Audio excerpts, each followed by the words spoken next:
6 of the Breaking Balls podcast. You've heard of the Grinch who stole Christmas, but let us introduce you to a new character, the Denny that stole Easter. Martin Truex Jr. dominated at Richmond, but walks away with a big cup of nothing. Only thing he got in his Easter basket was a beef with Kyle Larson, but don't let this finish take away from the fact that Kyle Busch spin in Stage 2 was not a caution NASCAR. You almost ruined the race!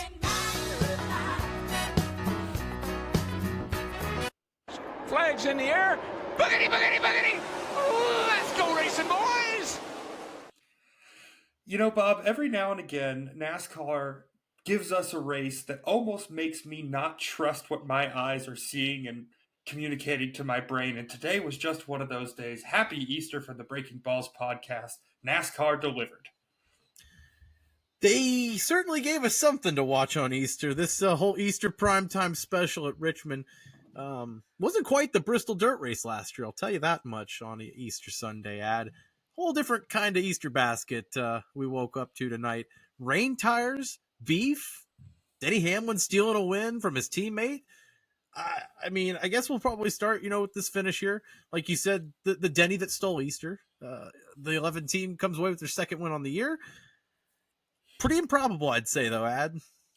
Yeah, definitely not the show that we had planned.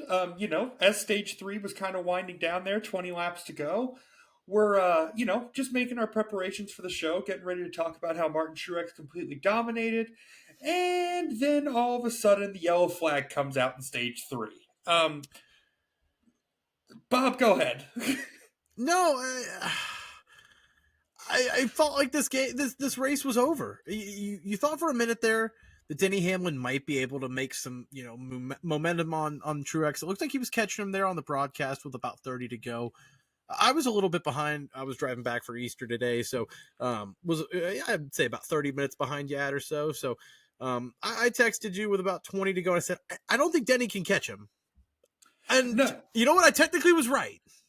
So that's the thing I was going to tell you, Bob. When I received that text message from you, knowing that you were a little bit behind, Bob said, so I get a text from Bob that says, there's no way that Denny catches him, right?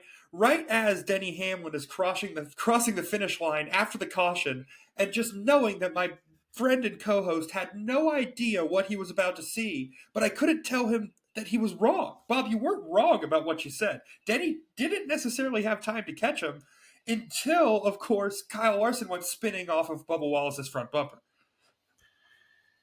And that's a whole different, thing. Karma came back to get Bubba. We'll get into that later. But Ad, you didn't think Denny could get there, and then all of a sudden the pit road comes out. Truex has a little bit slower of a pit road than Denny's team, and that shows that it is fractions of an inch. And then that whole restart that Fox kind of crossed over a little bit toward the end.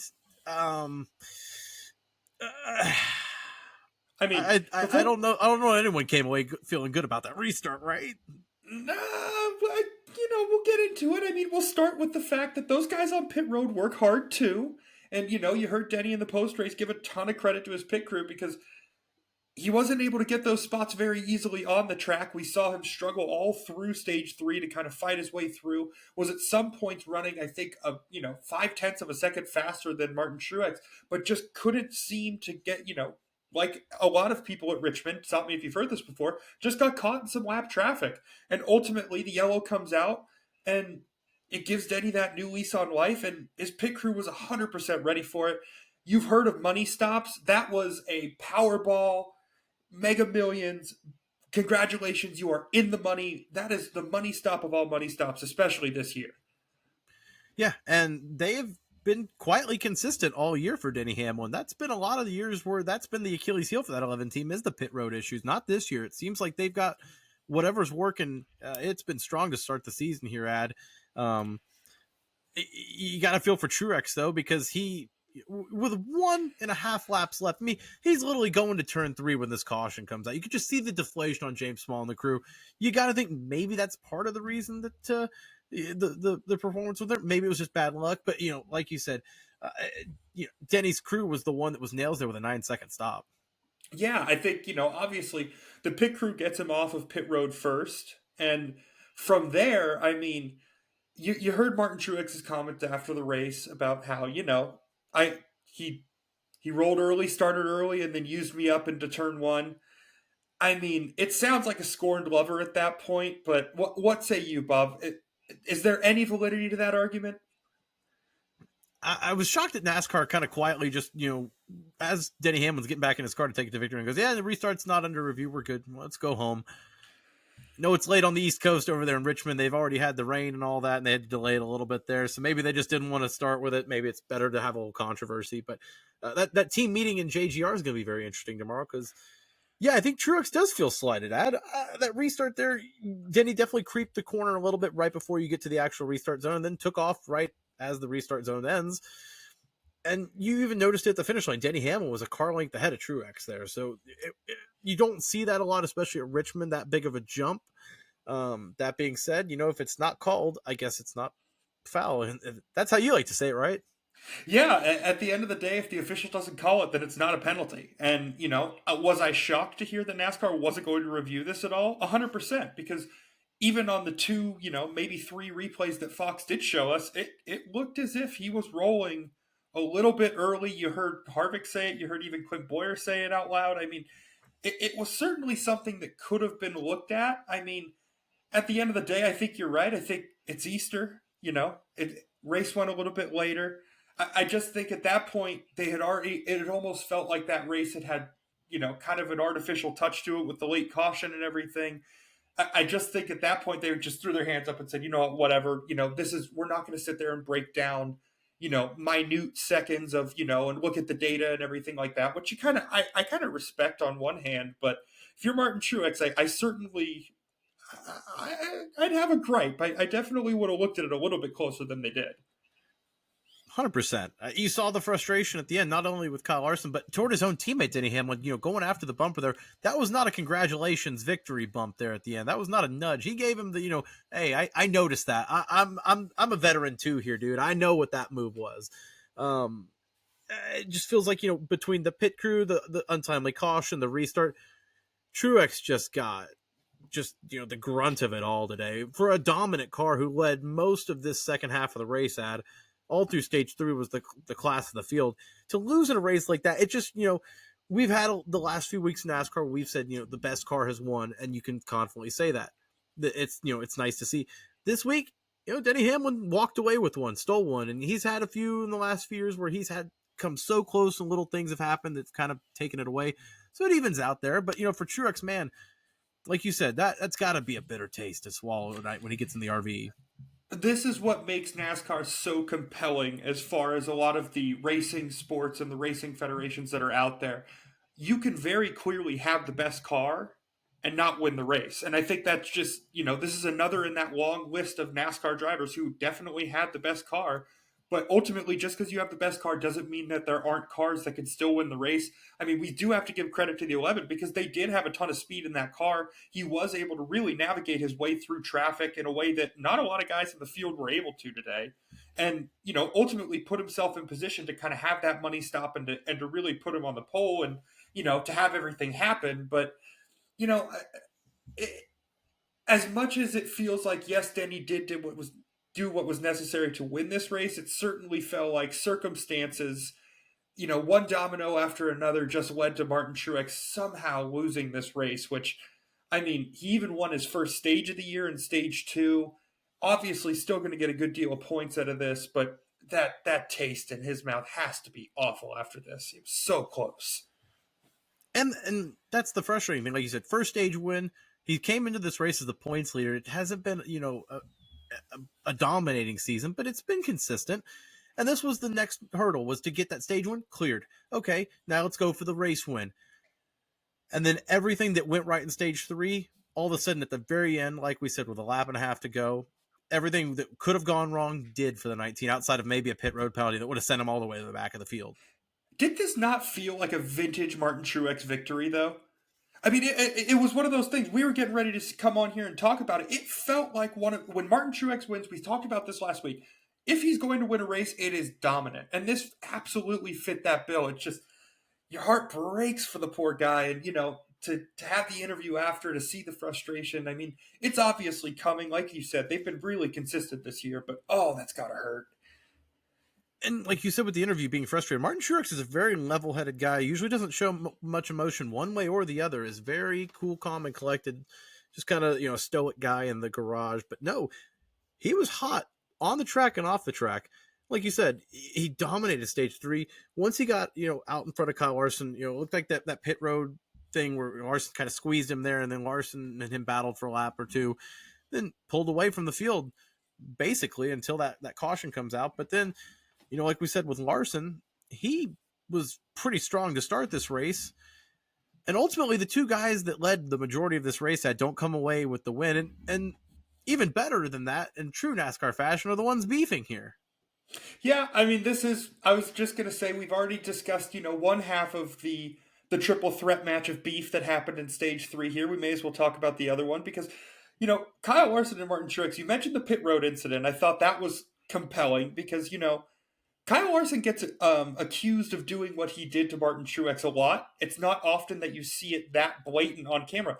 But you hear guys like Denny Hamlin and other drivers in the series talk about how Kyle Larson consistently puts guys in positions to make decisions, and usually making bad decisions. It's basically, look, you're either going to have to lift or you're going to wreck me. And in that instance, he made Martin Truex do both. So it was like, okay, I could see where the frustration was boiling, and then obviously, with the way that this race finished, I mean, the contact up and down the straightaway, and then, even after they crossed the finish line, I'll be interested to see if this continues. But like you said, it was just funny because it was like both of them had such reason to be frustrated. Your stage 1 winner and your stage 2 winner who just saw this race kind of slip through their fingers and then just saw each other and were like, you know what? If I'm not going to get a victory, I may as well get my pound of flesh, and just started going at each other. And for Larson, it was a topsy-turvy stage 3. Obviously that spin with Bubba Wallace, Bubba ends up 16th. Larson finishes, I believe, 3rd there. Third. He said it, in the interview at the end there, I'm glad I'll take 3rd after the stage 3 I had. It just felt like that car kind of fell off a little bit from what it had in the first half of the race. But also, you don't, I don't know, Ad. You just don't see guys like that are veterans like that bumping and banging like that. I mean, even after the checkered flag, they went into it turn 1, just slamming into each other.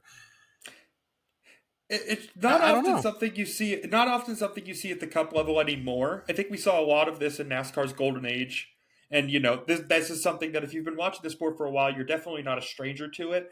But at the end of the day, these guys are humans. They have these human emotions. They're going to get frustrated. They're going to be mad when stuff like this happens. And, ultimately it boiled over a little bit. And I'm okay with it. I mean, ultimately that situation could have been a lot worse. I think both guys, their veteran presence was shown by the fact that they both eventually, were locking their wheels up to brake after they had hit each other because they realized they were about to wreck the heck out of each other and stopped. But it just is so compelling to me that,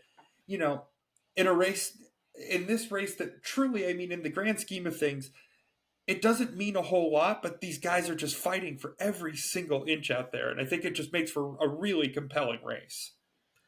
And Larson even said at the end, in the interview, he's not really, upset with Martin. He thinks he was just more frustrated that, by default, since he was closer to him than Denny was, he was going to get the brunt of the beating there. But it's going to be interesting to see, like you said, with Truex, who, if he holds that moving forward. On the other side, we did mention the Bubba Wallace and Kyle Larson thing. That's the one that ultimately, we're 10 and a half minutes into this podcast, and ultimately that finish was all caused because Bubba Wallace and Kyle Larson, who have a little bit of a history now, I think we could chalk it up, but get into it right with 2 to go, and ultimately Kyle Larson spins, doesn't wreck, and ultimately saves himself and ends up 6th after pit road, 4th. Bubba Wallace has a pit road penalty and ends up 16th, and Bubba Wallace even confronts Kyle Larson. I say confront, but just goes up to Kyle Larson. It was just an aggressive way. He grabbed his shoulders and goes, "Sorry, I didn't mean that. Karma's a bitch because I got 16th. You got 3rd ultimately." And just after all the chaos we've been talking about, this incident ultimately led to this. Of all of the intentional things that we saw happen, with Martin Truex and Kyle Larson, this was the one that I looked at, and it was so clear that it was a racing incident. I mean, it just was so clear that Bubba was not expecting, Kyle Larson to check up like he did. just got into the back of him. I think all parties involved understood, yes, is that Bubba's fault? 100%. Technically, yes. I mean, when you look at it, it's kind of one of those things where he didn't have anywhere to go, but I'm glad that they were able to kind of cooler heads prevailed on that one, and they realized, look, that wasn't anything that wasn't any malice or anything, but it was interesting because I was like, I think Clint Boyer was the first one to say, there's a little bit of history there, and it was very interesting to see. I think that situation ends a little bit differently if Kyle Larson isn't able to save the race car like he was, but ultimately, car stays off the wall, everybody stays on the track, everybody finishes where they do, like you said. Karma's undefeated. Ball don't lie, as we say in the ball sports. But it just seemed like a ball don't lie moment there for Bubba and Larson at the end of that race. Yeah, and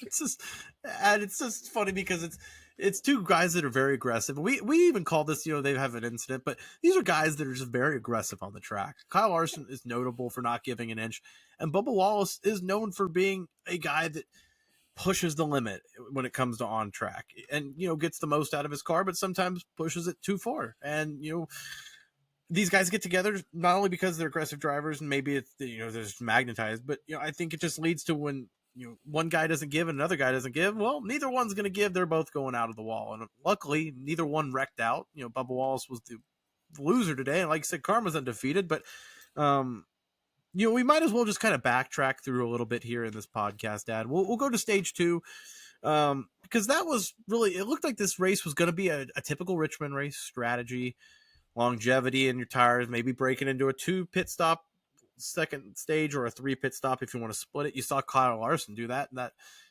had him out in the field early, had Alex Bowman out there. Where did he go anyway? We'll get to that. And then Kyle Busch loses his brakes, loses the tire. I don't even know officially what happened there. Trying to catch up, but hits the wall, goes into the wall, yeah, but didn't lose the car completely, keeps going. A little Richmond stripe, if you will. And NASCAR throws that yellow quicker than you can say, who hit the wall? Ad, what is this race control this year? What is it? I don't know, Bob. I mean, I think as we talked pre-show, the riddle goes: if a Kyle Busch spins alone at Richmond and hits a wall, and there's no other cars involved, is it still a caution? And I think the answer to that question is no. But ultimately, whoever was working that yellow button today was incredibly excited, may have gotten beat in the egg hunt, decided to really get going with the reflexes, be quick, and as soon as he saw any sort of accident on the track, it was that yellow flag came out. And, you mentioned him, but a guy who really kind of got screwed by it was Alex Bowman. I mean, just could not have happened at a worse time for him. I mean, I hate seeing decisions like this ruin guys' days. And, even if it is Alex Bowman, it still doesn't sit right. Yeah, because he was trying to split the stage there, and he ultimately gets caught out. And he takes the lucky dog, so he's on old tires there for the last 30, 40 laps, give or take what it was. And he's the last guy on the lead lap for the last 3 or 4 laps, and Martin Truex Jr. is hunting him down, and for a lap and a half, they're side by side. And as they take the stage checkered, normally you see the guys give him a break and give him, that lap back or stay on the lead lap. Martin Truex Jr. saw the 48, saw how strong the Hendrick cars were, at least today, and said, nope, you stay in the lap down. You're going to take it like a man.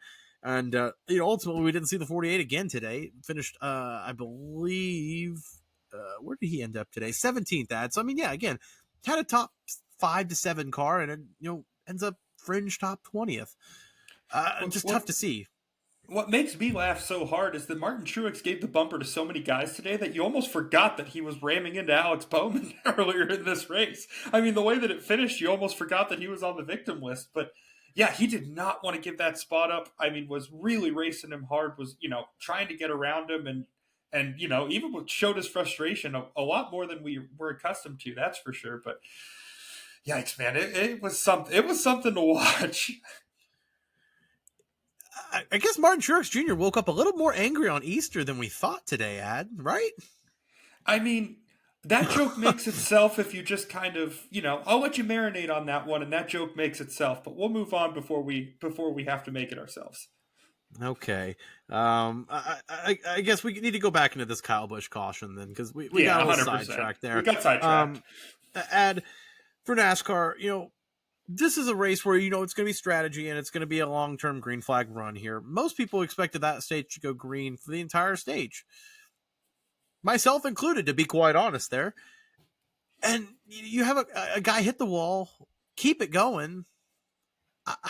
It took the broadcast minutes to figure out what the caution was. I thought it was going to be a phantom debris caution.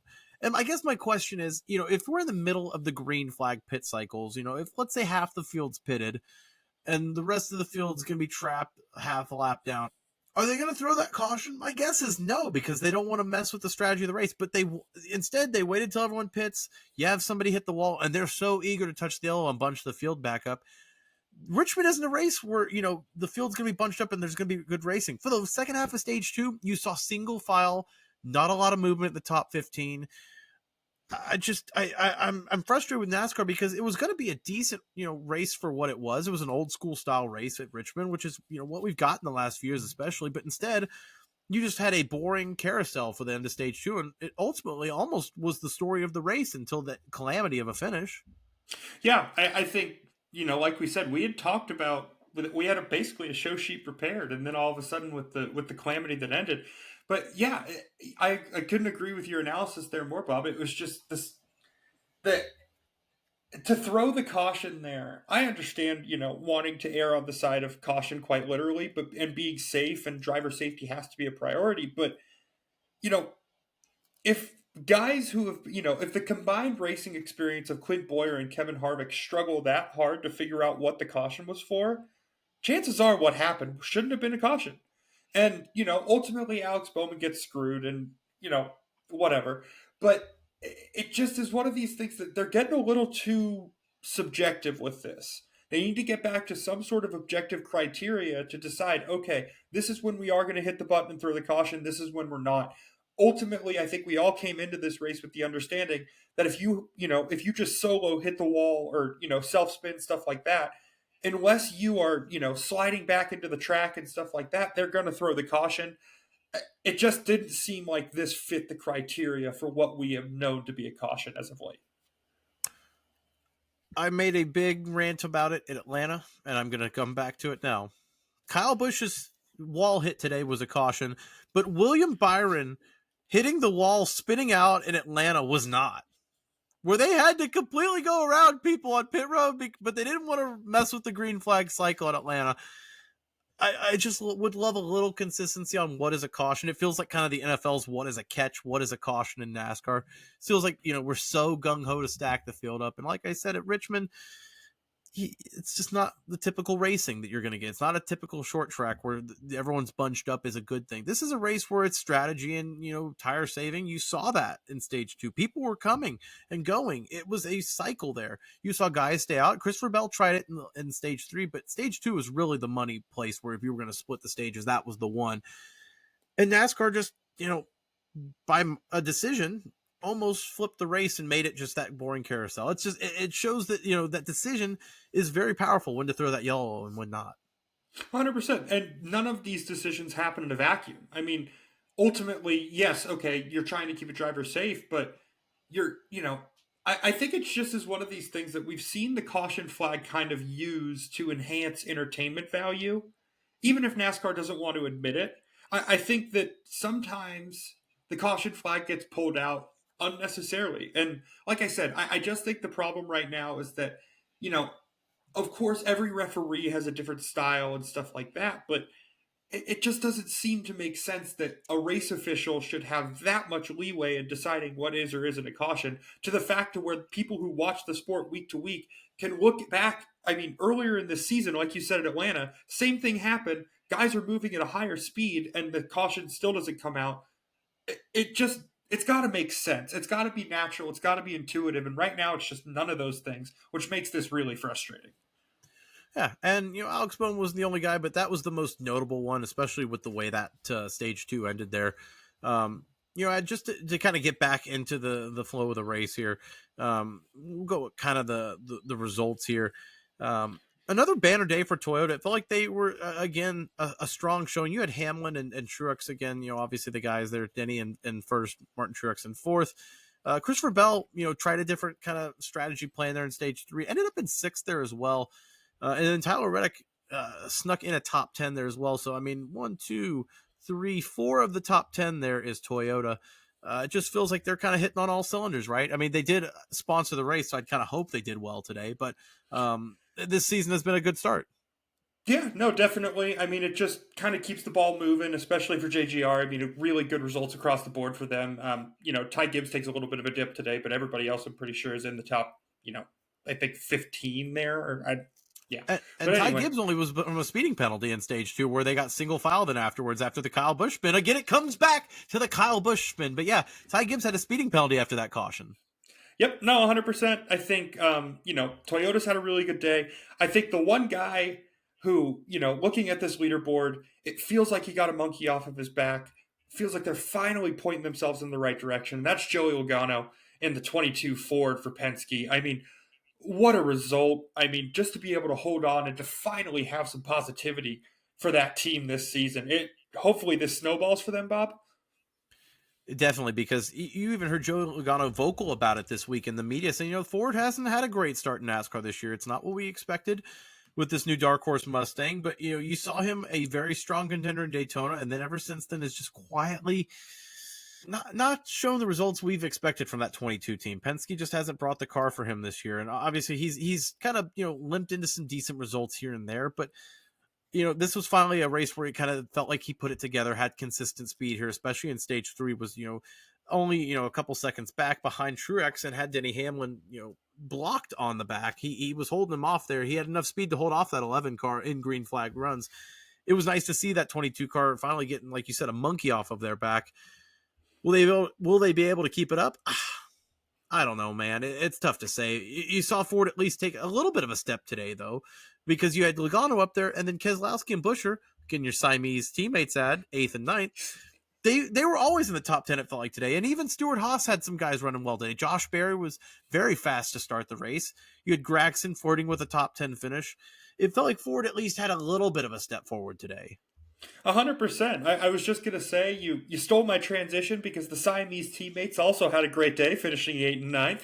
I mean, it just feels good to have, especially, with 3 manufacturers, if one is lacking, it's very noticeable. So for Ford to just have a little bit of success, especially RFK, to build on some of the early success that they've had in their program running Richmond, I think, there was a part of this race where it looked like, neither of them were going to get anywhere near the top 10. So lucky that they were able to turn the day around. I wonder if it has something to do with the Kyle Busch caution. Let's put our tinfoil hats on. I'm not sure.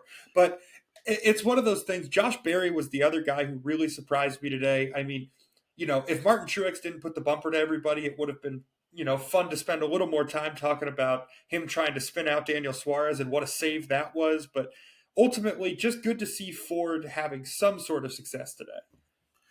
Yeah, that Daniel Suarez save was pretty darn good today. I saw a woman on the highway fishtail and go about 3 lanes over, and I thought that's going to be the best save I see today because she did not wreck. And then Daniel Suarez comes out and just drifts through the turn. Ultimately did lock up the wheels and bring out the caution there, but the fact that he was able to keep that throttle down and save that Quaker State 99 car ad, great paint scheme, by the way, elite looking green car with the gold number font. That was a heck of a move there from our amigo Daniel Suarez. Yeah, it was one of those things where it was like you were on the edge of your seat just wondering if he was actually going to be able to save it. And ultimately he goes around. It was kind of like, oh, shucks. Like, dude, that would have been one of those things that you'd have seen on just about every NASCAR save highlight for a very long time. But still kind of funny to see him just be so on edge. I felt like Tony Romo watching it there with, the extended, I don't know, Jim. We'll have to see. But yeah, edge of your seat stuff there from NASCAR. Yeah, and again, just to go back to Josh Berry, a nice run for that. They just got to show consistency here, Ad. The bar is not huge, but for Josh Berry, it's just getting laps in the Cup Series at a high level and showing that they're going to build off something with Rodney Childers. It's not just, a one-off year. They have something with speed in the future. And I think the goal right now is just playoffs. You win a race if you can, but otherwise just point as much as you can. 11th place today is definitely a step in the right direction, especially the way they ran early in the race with stage points. So looking forward to see what that Ford team does. Yeah, everything seems like it's going okay at Stewart Haas right now. Obviously, the one guy we didn't mention out of that Ford team charter is Ryan Preece, that 41 car. A 28th place finish today. With his background, especially in the modified series, I expected a little bit better at Richmond, especially with the younger guys he's got, unproven team. You look at him in his second year at Stewart Haas, maybe taking a step forward, and he got outperformed today. Noah Gragson, Ford with a top 10, like I said earlier, has barely been in that seat. This is his 7th race. Chase Briscoe's earned the benefit of the doubt, and obviously Josh Berry, who had great speed to start this race, and then you had Ryan Preece just kind of there today. Ultimately, another lackluster day, Ad. Yeah, ultimately, if you're an SHR fan, you hate to see it.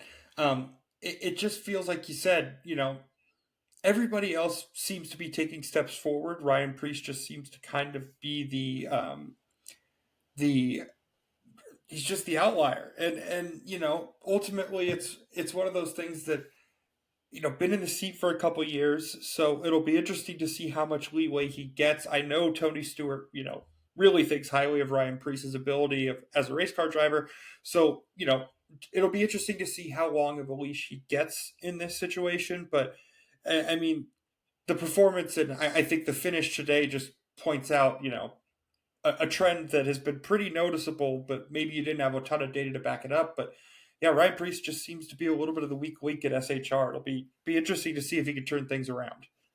Yeah, and just to kind of wrap up our results talk here, weekly beefs, of course. Colleague Racing, go ahead and take your bow. Your weekly 29th and 30th place finish. You can put Ty Dillon in the 16 this week. That's lovely. Daniel Hemrick runs 30th. Harrison Burton, our weekly shout-out ad, he was on the track today again. 34th place finish today for the Wood Brothers 21. Good job for our beefs today. Yeah, we definitely have Irish Alzheimer's on this podcast. We forget everything except for the grudges that we hold. So it's good to feel valid in those grudges, because week after week, the guys that we can't stand can't seem to break the top 25. So if that doesn't vindicate us, I don't know what does, Bob. But, we've been through every single other part of this race. We may as well talk about a little bit of the calamity that was stage one. Ultimately the race did start on time, but the race started on rain tires with the non-competitive pit cycles and different things like that. Interesting to say the least, huh, Bob? Yeah, this is kind of what Goodyear's been prepping us for. They said we've been developing these tires for years because they want, a wet weather track, not raining, but there's enough to, if it was slicks, not be safe. It would delay the track, the start of the race.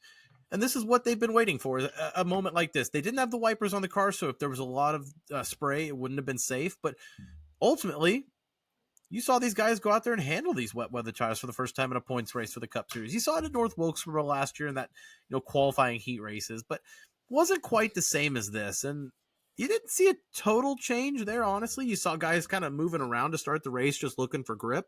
You saw the guys like Larson and Reddick ripping the walls or trying something different. Briscoe was up there in the middle lane. It was a little chaotic. Fox didn't really cover it too well, but of course, what's new? But ultimately, like I said, what's the point of developing these tires and spending all this money if they're not going to be able to use it in an event like this? You could wait a little bit and see if the track's going to dry, but it's already 7 o'clock on the East Coast to start this race. Fox isn't in the national broadcast window. You got to get what you got to get. And I credit NASCAR for at least using what they got. Yeah, I mean, they spend a ton of money developing the tires. You may as well use them. And ultimately, that's, I was kind of in the camp of, I think hindsight's 2020. Looking back at it, I think you could have delayed the start of this race maybe 15 minutes.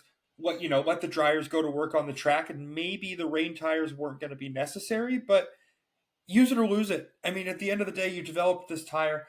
If this it was kind of one of those things to where if they weren't going to put the rain tires on to start this race, they were probably never going to use them. This was kind of this was the reason they developed this tire. Ultimately, the spray worked out, and what didn't really make anybody's visibility too messed up. And ultimately it created some really interesting racing. Like you said, I think anytime that drivers, especially with the next gen car that has so many things that are similar, anytime where the driver's skill is really highlighted, I think it really seems to benefit NASCAR as a whole. And stage one had some of that because like you said, you had so many different guys looking for different lines, looking for grip, looking for, anywhere to try and put these cars to start the race to gain an advantage.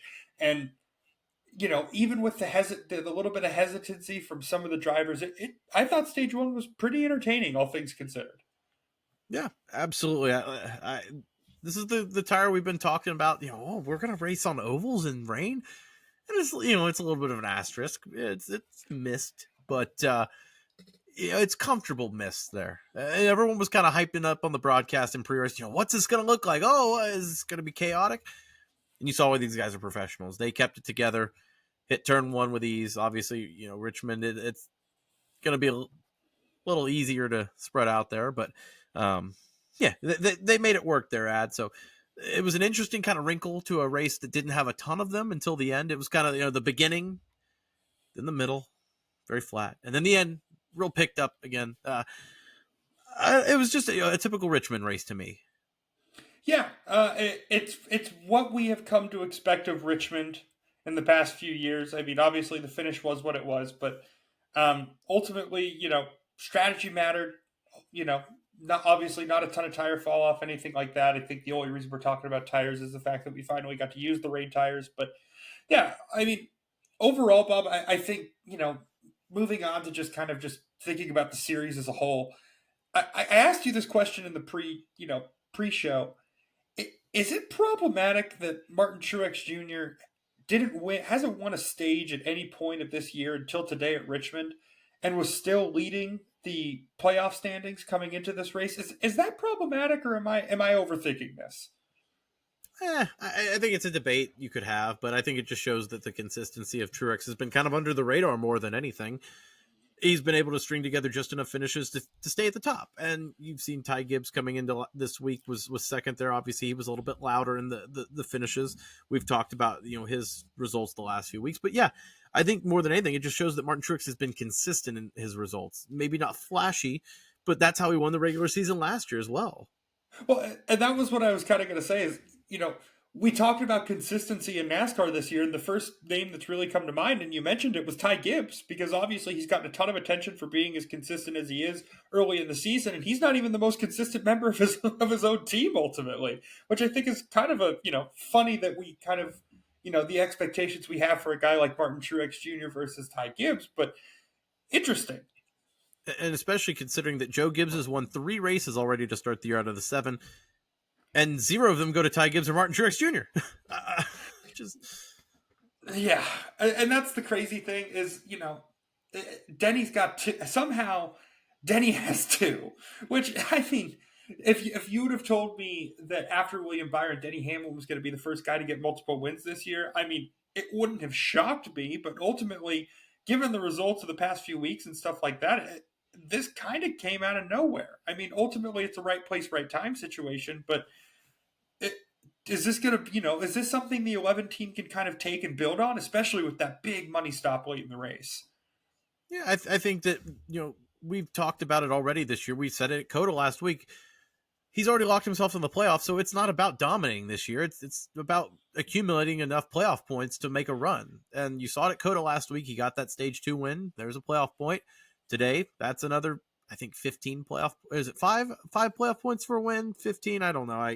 It's hard to follow the NASCAR point system at this point. But the point is that Denny Hamlin is accumulating a long-term run. He's not looking for the regular season championship. If he gets it, that's nice. But, ultimately, he's looking just to stack as many points for his long-term run here. And obviously, if you win the regular season, it's a nice boost for sure. It helps in the long term. You've seen historically the regular season winner does make it at least to the round of 8. Usually happens. But, I mean, for Denny Hamlin, he's out there trophy hunting. He's out there stage hunting. Yeah, I think it's one of those things to where Denny, he could talk about how he's focused on getting to 60 wins and stuff like that. But, it's one of those things where you can almost read between the lines and you understand how important ultimately winning a championship is to him and is to his legacy.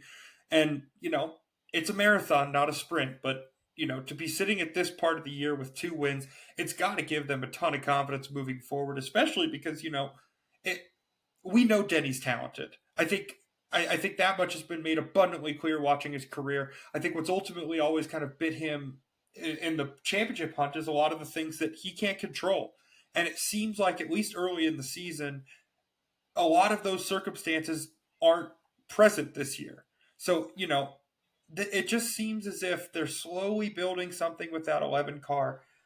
Ultimately today, it's better to be lucky than good some days, but I think you make a lot of your own luck sometimes. So it'll be interesting to see how the 11 car does moving forward. Absolutely. And the pit road issues might be gone. It looks like that they've kind of ironed those out. So yeah, maybe a whole new 11 camp with all the demons exercised. We'll see there. Just to kind of put a wrap on this Richmond weekend ad, there was an Xfinity race yesterday. Chandler Smith was the winner. That was not the highlight, though. Somehow, Joey Gase was the highlight of the Xfinity Richmond race. If you had that on your bingo card, please go ahead and send that to Breaking Balls. You can own the podcast. I'll give you it. I will give you my rights and my share with that. You can be the co-host with Adam, because Joey Gase being the darling of the Xfinity race at Richmond was not on my bingo card ad. No, and especially on the receiving end of the throw heard round the world, or throw heard round NASCAR Twitter at least, Dawson Cram. I mean, if you were going to name a guy to have a bumper crammed into your windshield, I mean, you kind of get this guy right out of Central Casting. I mean, the presence of mind for me when you're angry to know, you can pull the bumper off. Go ahead. I was going to say, just for the people that haven't seen this video ad, there was a wreck where Dawson Cram definitely, wrecks Joey Gase.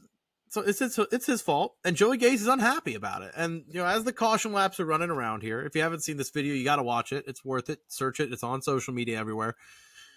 And Joey Gase rips the back of his bumper, which already is halfway off of his car. It's very easy to do, as you can see behind me. You can get the bumper off pretty easy. Takes it off in frustration and just absolutely hurls it, and it's a perfect strike down the middle at the windshield of Mr. Dawson Cram. The thought to do that immediately was just A1. And that's kind of where I was getting at, is that to be angry, but angry enough to understand that you have the bumper of your car that you can easily pull off, and then the presence of mind to turn and make that throw as accurately as he did. I mean, Joey Gase, well done, sir. I mean, it's just one of those things, truly a chef's kiss of road rage. I think we've all been in a situation like that, where you get something happens to you on the road. It's clearly somebody's fault. Maybe you're not inclined to throw a bumper, but I am of the belief that throwing a bumper would be a way to solve your problems. So, Joey Gase, congratulations, sir. Yep, 100%. And they're probably going to find him. I'm sure they'll do something like that. But really, that clip is going to be in NASCAR highlights for 15, 20 years. I've seen that on social media, and it's very true. Those moments where they get in trouble with NASCAR. Look at Josh Williams last year, parking his car at the Atlanta finish line. It got him a promotion. It gets him Cup Series rides now this year with Kaulig Racing, for better, for worse. But these memeable, viral moments, you don't want to see it every week, but these guys show emotion, and it, it's good to see that these guys are human. That's what makes NASCAR so great, is ripping bumpers off and throwing them at each other. You would never see that in IndyCar or F1, or MotoGP would actually kill somebody. But it's great to see that NASCAR still has that old school roots to it. Yeah, I think you hit the nail on the head. It's just one of those things to where there's no such thing as bad press, especially in this sport that is looking to grow. So ultimately, do you want a guy on the track every week throwing a bumper at somebody's windshield? No, probably not. But as a one-off, we can all have a good laugh, recognize how ridiculous it is, and hopefully, we learned our lesson that is one of those things. He'll get fined, he'll get penalized, whatever, you deserve it. But still one of the funnier things I've seen on the track in a long time. And if anyone could get their hands on that bumper for me, I will pay you a good penny for it. Please, I need a renovation. And this FedEx bumper has been great in the background, but if I could get the famous Joey Gase throne bumper for this podcast, we would do numbers and go viral. Oh, dude, could you imagine how much that bumper... It went from being a piece of scrap metal that was going to be sold for $50 to at least going for $150 on eBay. At least $150. So, that'd be crazy to see.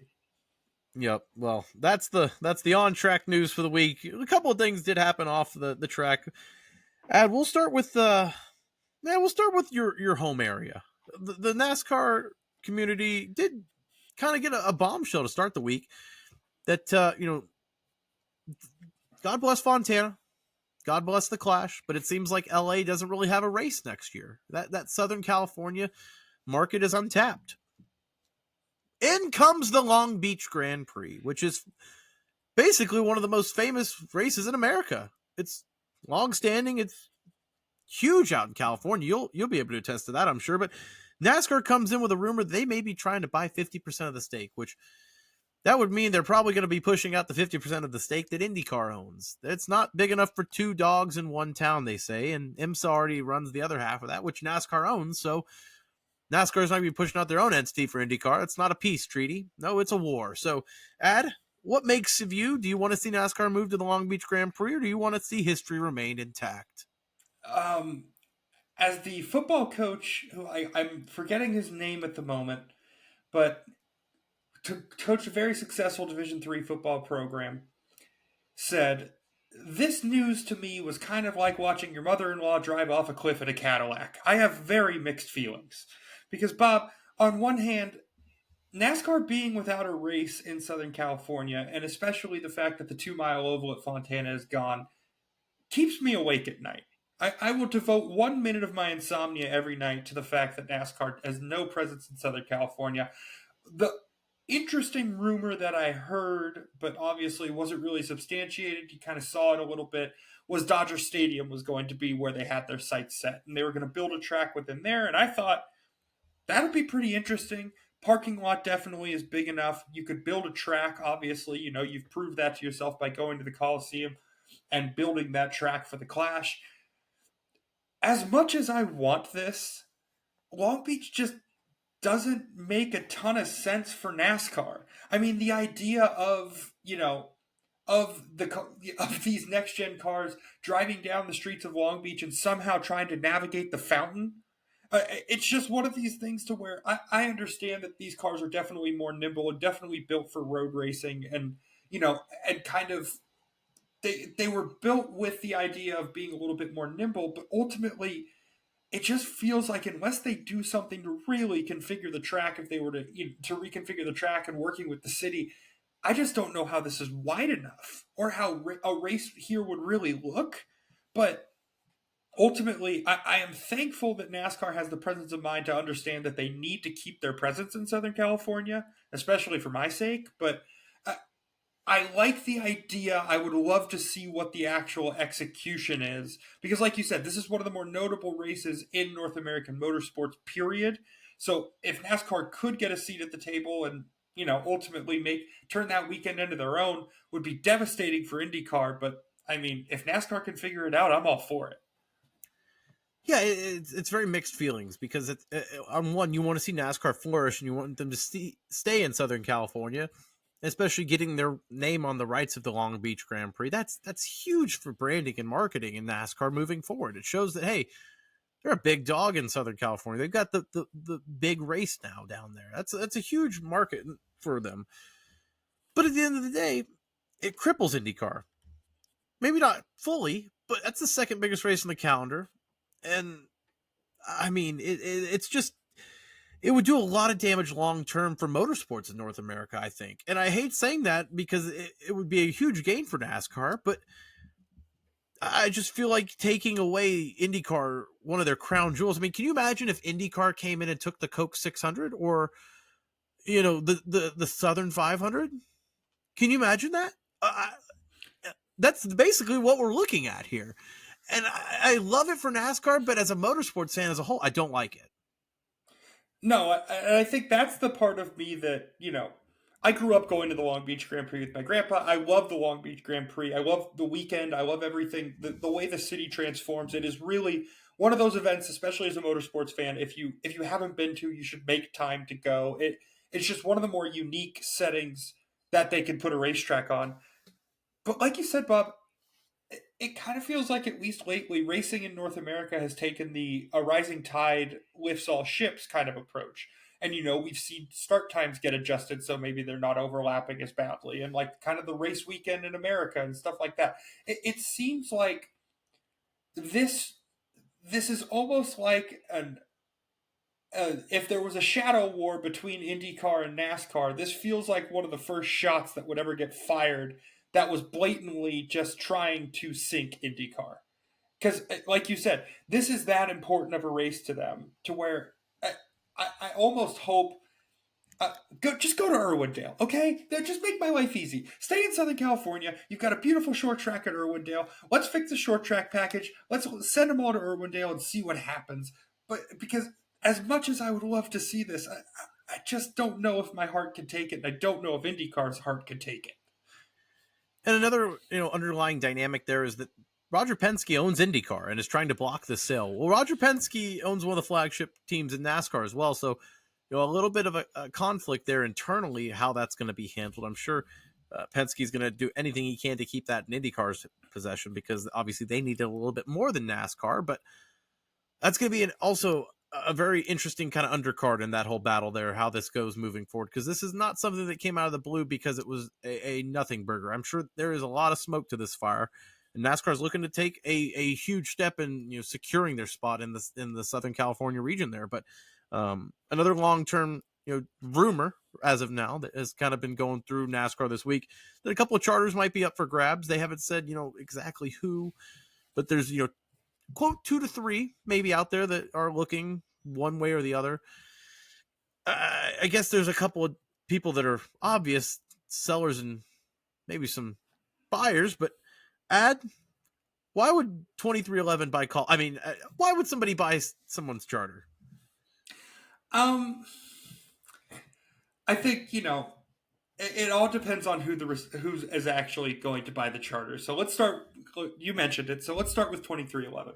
I think, why does 2311 want a charter? I think ultimately that push comes more from the OEM, I think, than anything. I think obviously Denny wants to have a third car, has shown interest in it and that type of thing, and obviously has kind of begun preliminarily funding it with kind of having that project, that project car and stuff like that.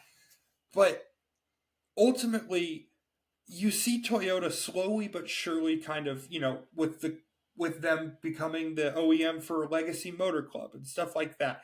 They're very clearly trying to grab charters, and I think ultimately that is what makes, 2311, I think, is the most likely of the buyers, because ultimately Toyota is looking to have more charters, looking to have more cars, to be able to work at super speedways and stuff like that. They're just done kind of being the odd man out, and this is an opportunity to where it's a put your money where your mouth is. And I don't know, it seems like a really interesting opportunity, especially for the Toyotas. Yeah, I think that it's definitely one that it comes to mind immediately. Be interesting to see how they would fill that seat. Obviously, with the Toyota pipeline, they have a lot of options there. But a team that I think is more obvious, it's only because there's literally a quote out there from team owner Brad Keselowski saying, we're going to look at IMSA and we're trying to get an IMSA, but my first priority is a third charter. When I hear that, I think, okay, RFK is on the market. And obviously, like you said, with 2311, their 67 car, you saw RFK finally debut that RFK 60, I don't even know what they're calling it, but they had it with David Reagan running the Daytona 500. You're going to see RFK, I think, maybe be a silent buyer in that third charter here. Even though they haven't been silent about it, it's just that nobody really paid attention to Brad Keselowski literally saying, we're looking to buy. Yeah, I mean, it's one of those things to where, where there's smoke, there's fire. You're literally staring at the fire in that instance. Brad Keselowski wants another charter. He's made that very clear. It's just a matter of, what's the price point, and, how viable is them running 3 cars right now? At the end of the day, I mean, yeah, Christopher Buescher's won a few races and stuff like that, but I'm sure Brad would love to get back into victory lane at some point. Oh, and this is also, lest we forget, the Roush team that not ran 5 cars in the Cup Series when I was growing up and when you were growing up, Ad. So this is not like this team is just a small team that's never been big before. They've had to be, a multi, 3-4 car team before. They've just downscaled over the years. And I think that with Brad Keselowski and some of the outside funding with the Fenway Group, they're starting to see money come back in. They're starting to see their ship start to go in the right direction. And with that growth comes opportunity. And with that opportunity is a third charter potentially. It's something that'll be interesting to see. It seems like every OEM has at least one team that's looking. And for Chevy, I think the obvious answer is probably Trackhouse, right, Ed? Yeah, I think obviously if anybody's looking to grow, I mean, has the foundation, they have the funding, it just seems like, kind of the next big thing in NASCAR. If you had to really place a bet on as far as from an investment and driver talent and different things, that you look at when you're evaluating a team's future, I mean, Trackhouse does have an incredibly bright future. It's obviously, I mean, the Project 91 car is there. I mean, it's, there seems to be a commitment to running 3, if not 4 charters if they can get their hands on it. It all just comes down to, okay, what this is going to turn into a bidding war, and how, who's got the deepest pockets. I think ultimately, it's really important to see who gets the next charter and for how much, because I think that, you kind of have to continue to set the market. But, it's definitely going to be interesting. I think, like I said, I just have a hard time betting against 2311 just because of some of the bold moves that they've made. Even in going out and getting Tyler Reddick, I just think if there's a team that makes bold and sudden moves to really, kind of spur that, that growth, I think it's 2311. But, we've got options, obviously. And it's just going to be interesting to see where it ends up. And the biggest domino of all, obviously, is just the charter agreement itself. That locking into the field ends after this season. They haven't come up with an agreement with NASCAR. What if the charters are going to be extended? That would basically guarantee you almost like a franchise in a league where you're locked in for years. Right now, that's up in the air. So if you're going to buy a charter for roughly 40, 50, 60 million dollars is what it's reported for right now. It was $15 million as of 2 years ago. Now it's 40, 50, 60 million. Ad. If you're going to be paying that much money, you want to be guaranteed that that charter is going to be good for something and not, a 1-year rental. Yeah, unless you're Shohei Ohtani, you can't just afford to put out millions and millions of dollars and have no idea where it's going. I mean, ultimately, like you said, the charter agreement is just going to be so important, because at that point, you could buy something and then have it completely changed. I mean, obviously, I think for all intents and purposes, I don't think they're going to do anything revolutionary with this charter agreement, but it is kind of tough with that looming, because there is going to be some sort of change, but you just don't know how much. And I think that's what makes this negotiation process so much more difficult, is that, it's almost like we're planning on what happens when the third domino falls, and we still don't know how we're going to knock over the first one.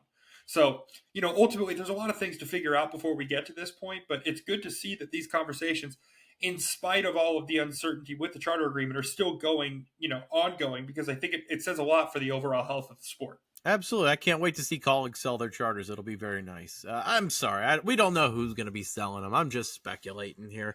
But obviously, another very packed week of NASCAR. We'll be back next week in Martinsville. We're on FS1. We're on our cable channels, so we'll see what ratings look like after, obviously, Easter weekend primetime, but Martinsville on the cable network. We'll see if NASCAR can keep that boom up. It seems like they're trending in the right direction. Obviously, we will be back with all the action and coverage for it here at Breaking Balls. We'll have clips out again this week. If you've made it this far, of course, be a friend, tell a friend, like, subscribe, share it, post it on your Facebook wall, put it on your MySpace page. I really don't care. Whatever gets the word out there, Ad. But anything we missed here? Anything else?